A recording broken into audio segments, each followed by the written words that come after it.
Mazmur 121. Tuhan, penjaga Israel. Nyanyian Ziarah. Aku melayangkan mataku ke gunung-gunung. Dari manakah akan datang pertolonganku? Pertolonganku ialah dari Tuhan, yang menjadikan langit dan bumi. Ia takkan membiarkan kakimu goyah. Penjagamu tidak akan terlelap. Sesungguhnya tidak terlelap dan tidak tertidur penjaga Israel. Tuhanlah penjagamu, Tuhanlah naunganmu di sebelah tangan kananmu. Matahari tidak menyakiti engkau pada waktu siang, atau bulan pada waktu malam. Tuhan akan menjaga engkau terhadap segala kecelakaan. Ia akan menjaga nyawamu. Tuhan akan menjaga keluar masukmu dari sekarang sampai selama-lamanya. Sebab di mana ada wasiat, di situ harus diberitahukan tentang kematian pembuat wasiat itu. Karena suatu wasiat barulah sah kalau pembuat wasiat itu telah mati. Sebab ia tidak berlaku selama pembuat wasiat itu masih hidup. Itulah sebabnya, maka perjanjian yang pertama tidak disahkan tanpa darah.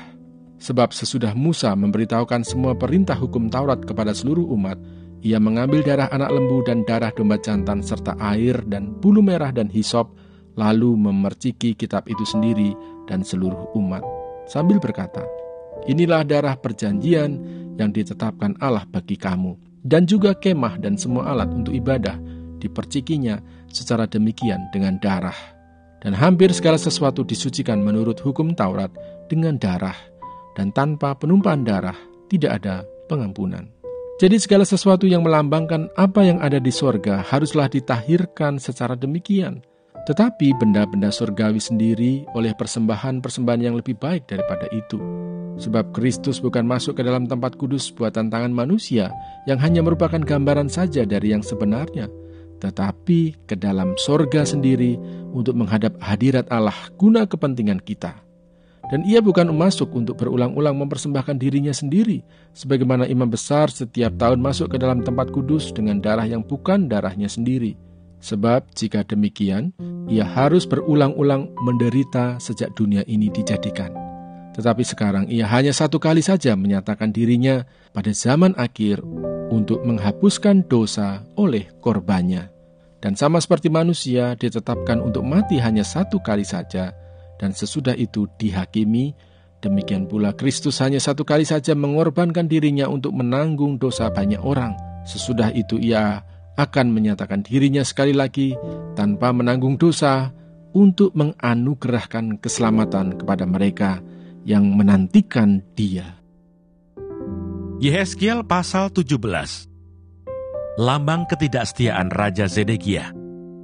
Maka datanglah firman Tuhan kepadaku, "Hai anak manusia, katakanlah suatu teka-teki dan ucapkanlah suatu perumpamaan kepada kaum Israel. Katakanlah, beginilah firman Tuhan Allah. Seekor burung rajawali yang besar dengan sayapnya yang besar dan panjang, penuh dengan bulu yang berwarna-warna, datang ke gunung Libanon, dan ia mengambil puncak pohon aras. Ia mematahkan pucuknya yang paling ujung, dan dibawanya ke sebuah negeri perdagangan, lalu diletakkannya dia di kota perniagaan. Ia mengambil sebuah dari taruk-taruk tanah itu, dan menanamnya di ladang yang sudah sedia ditaburi. Ia menempatkannya dekat air yang berlimpah-limpah seperti pohon gandarusa, sehingga ia tumbuh dan menjadi pohon anggur yang rimbun, yang tumbuhnya rendah, dan cabang-cabangnya melengkung menuju burung itu, dan akar-akarnya tetap di bawahnya. Demikianlah ia menjadi pohon anggur dan mengeluarkan tunas-tunas, dan memancarkan taruk-taruk. Dalam pada itu, ada juga burung rajawali besar yang lain dengan sayapnya yang besar dan bulu yang lebat. Dan sungguh, pohon anggur ini mengarahkan akar-akarnya ke burung itu, dan cabang-cabangnya dijulurkannya kepadanya, supaya burung itu mengairi dia lebih baik dari bedeng di mana ia ditanam. Namun ia ditanam di ladang yang baik, dekat air yang berlimpah-limpah, supaya ia bercabang-cabang dan berbuah, dan supaya menjadi pohon anggur yang bagus. Katakanlah, beginilah firman Tuhan Allah. Apakah itu akan berhasil? Apakah orang tidak akan mencabut akar-akarnya dan menyentakkan buahnya, sehingga semua ulamnya yang baru menjadi kering? Tidak usah tangan yang kuat dan banyak orang untuk mencabut dia dengan akar-akarnya. Lihat, ia memang ditanam, tetapi apakah ia akan memberi hasil? Apakah ia tidak akan layu kering kalau ditimpa angin timur. Ia akan layu kering di bedeng tempat tumbuhnya itu. Maka datanglah firman Tuhan kepadaku. Katakanlah kepada kaum pemberontak, tidakkah kamu mengetahui apa artinya ini? Katakan, lihat, Raja Babel datang ke Yerusalem, dan ia mengambil rajanya dan pemuka-pemukanya, dan membawa mereka ke Babel baginya. Lalu ia mengambil seorang yang berasal dari keturunan raja, dan mengadakan perjanjian dengan dia, sambil menyuruh dia bersumpah. Ia mengambil juga orang-orang berkuasa negeri itu, supaya kerajaan itu menjadi lemah, dan jangan memberontak lagi. Juga supaya memegang teguh perjanjian itu, dan dengan demikian tetap ada. Tetapi orang itu memberontak kepadanya dengan menyuruh utusannya ke Mesir, supaya ia diberi kuda dan tentara yang besar. Apakah ia akan berhasil? Apakah orang yang berbuat demikian dapat luput? Apakah orang yang mengingkari perjanjian dapat luput? Demi aku yang hidup, demikianlah firman Tuhan Allah. Ia pasti mati di Babel, di tempat raja yang mengangkatnya menjadi raja. Karena ia memandang ringan kepada sumpah yang dimintakan raja itu daripadanya, dan mengingkari perjanjian raja itu dengan dia. Dan Firaun tidak akan membantu dia dalam peperangan dengan tentara yang besar dan sekumpulan banyak orang. Pada waktu tembok pengepungan ditimbun dan benteng pengepungan didirikan untuk melenyapkan banyak orang. Ya, ia memandang ringan kepada sumpah dan mengingkari perjanjian. Sungguh, walaupun ia menyungguhkan hal itu dengan berjabat tangan, tetapi ia melanggar semuanya itu, maka ia tidak dapat luput. Oleh sebab itu, beginilah firman Tuhan Allah. Demi aku yang hidup, aku pasti menimpakan atas kepalanya sumpahnya kepadaku, yang dipandangnya ringan, dan perjanjiannya di hadapanku yang diingkarinya. Aku akan memasang jaringku untuk menangkap dia, dan di dalam perangkapku ia akan terjebak. Aku akan membawa dia ke Babel, dan di sana aku akan berperkara dengan dia, karena ia berubah setia terhadap aku. Dan semua tentara pilihannya akan tewas dimakan pedang, dan yang terluput akan dihamburkan ke semua mata angin. Dan kamu akan mengetahui bahwa akulah Tuhan yang mengatakannya. Beginilah firman Tuhan Allah. Aku sendiri akan mengambil sebuah carang dari puncak pohon aras yang tinggi dan menanamnya. Aku mematahkannya dari pucuk yang paling ujung dan yang masih muda, dan aku sendiri akan menanamnya di atas sebuah gunung yang menjulang tinggi ke atas. Di atas gunung Israel yang tinggi akan kutanam dia, agar ia bercabang-cabang dan berbuah, dan menjadi pohon aras yang hebat. Segala macam burung dan yang berbulu bersayap tinggal di bawahnya. Mereka bernaung di bawah cabang-cabangnya.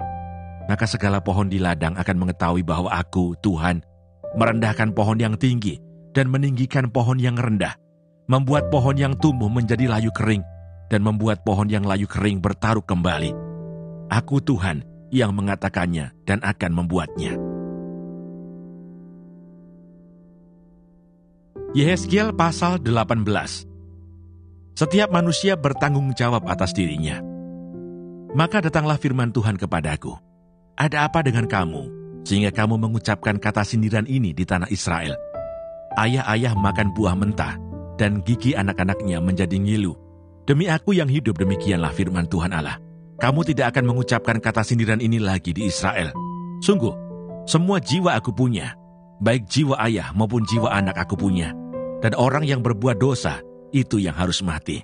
Kalau seseorang adalah orang benar, dan ia melakukan keadilan dan kebenaran, dan ia tidak makan daging persembahan di atas gunung, atau tidak melihat kepada berhala-berhala kaum Israel, tidak mencemari istri sesamanya, dan tidak menghampiri perempuan waktu bercemar kain, tidak menindas orang lain, ia mengembalikan gadaian orang, tidak merampas apa-apa, memberi makan orang lapar, memberi pakaian kepada orang telanjang, tidak memungut bunga uang atau mengambil riba, menjauhkan diri dari kecurangan, melakukan hukum yang benar di antara manusia dengan manusia, hidup menurut ketetapanku, dan tetap mengikuti peraturanku dengan berlaku setia.